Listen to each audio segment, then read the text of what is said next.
Mushure mekuita a documentary paCarte Blanche yeCash for Days yaburitsa nyaya dzamapassport, murume unonzi Tafadzwa Jumo wabudikira akati, "We are not here to nurse your feelings." Welcome back to your channel. Please don't forget to like and subscribe.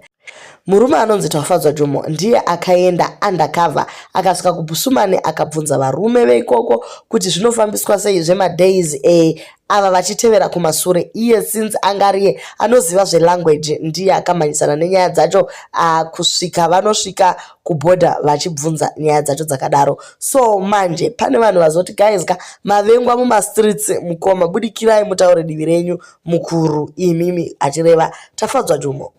Abva auya akati, "I'm an investigative journalist and at Carte Blanche documentaries, we don't have time to nurse people's feelings. We produce and deliver what viewers want."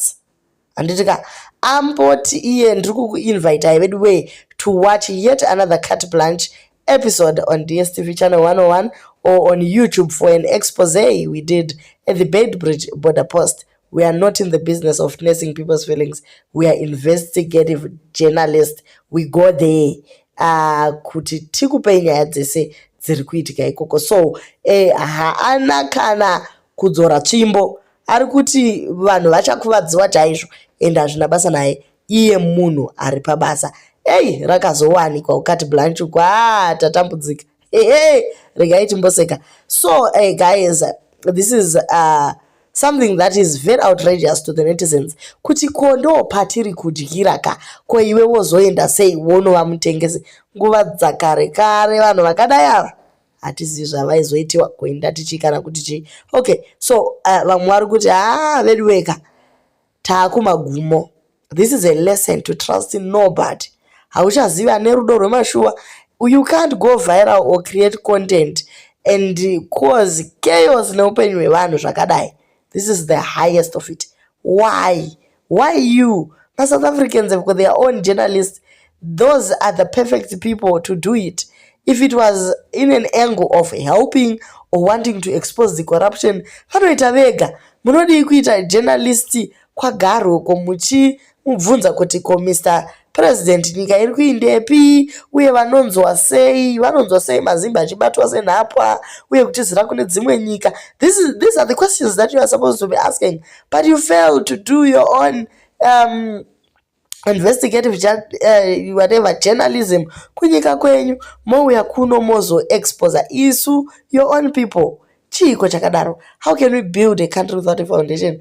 Ndinoti veduweka takaremerwa semaZimbabwean. Toenda kupi uyu munhu uyu kauyu ndaona kunge asiri muZimbabwe. Ndevamwe avo vari kutaura vakati munhu uyu ane vana here, ane vabereki here, asi mhuri yake yese iri kuno hazivi here kwatiri kubva kuti kunotamburwa sei ko kuda kurwadzisa vanhu.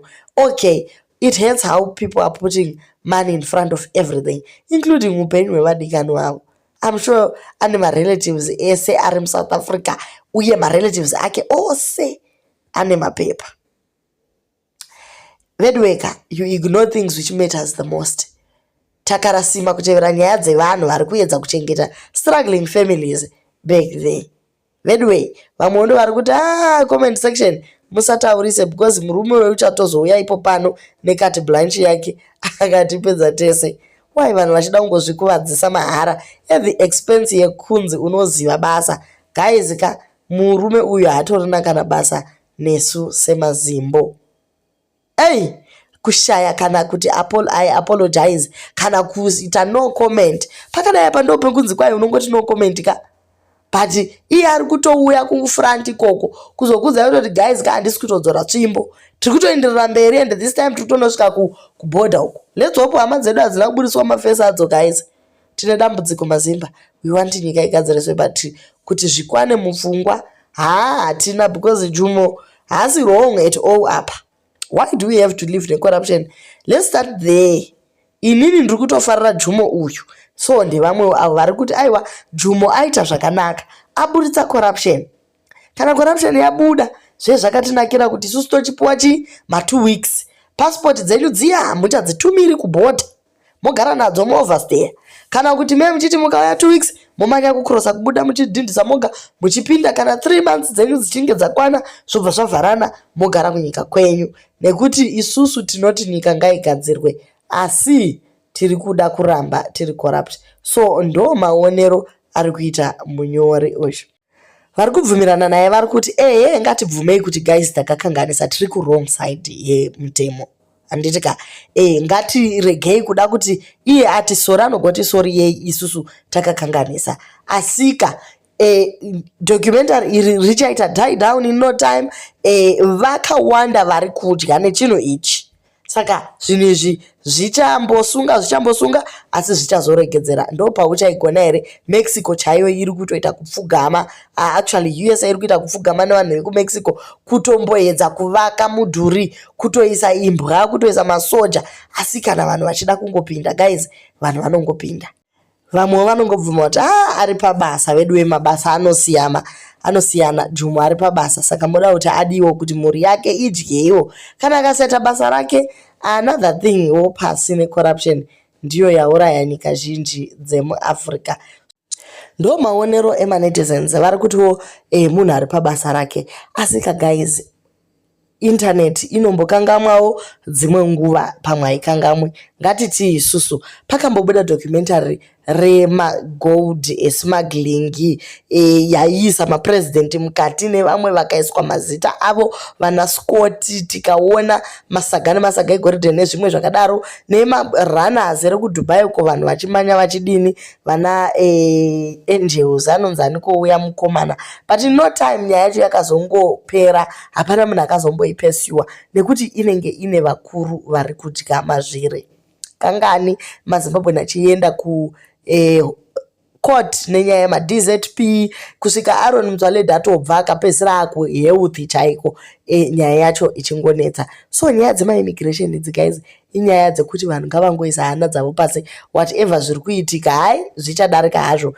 Vari kufunga kudzoka kuno kwasadza, dzoka henyu guys, isusu tiri kungodya zvedu iyo sadza nemirivo tichindirira mberi tongongwavha tirimo mutauni tichimanya, ukangowana kadhora kako umanya unotenga zvimachicken cuts zvichindirira mberi zvakadaro, pane kuti uitiwe muranda zvakadai. So kusvika pakutengesa vanhu vekwenyu, kungobuda ungoti nhasi ndiri kuda kupinda muPretoria muBosman muya ndotaura nemakondakta uchiburitsa nefesi dzavo kuti vaite sei vasungwe, iwe ugowanei pazviri. Yes uri journalist but wawanei pazviri. Ko mamwe maissues aripo anofanira kuinvestigatewa, maissue makuru kuti vanhu vari kuzvarira pasi mumahospital emuSouth Africa, kuti vanhu vari kutreatwa zvakaipa, maservices asi kuitiwa. Kune nyaya yeload shedding iriko isiri kumbonzwisisika kuti chii chiri kuitika kuSouth Africa ikoko, asi munhu takarasimba nevedzinza rake.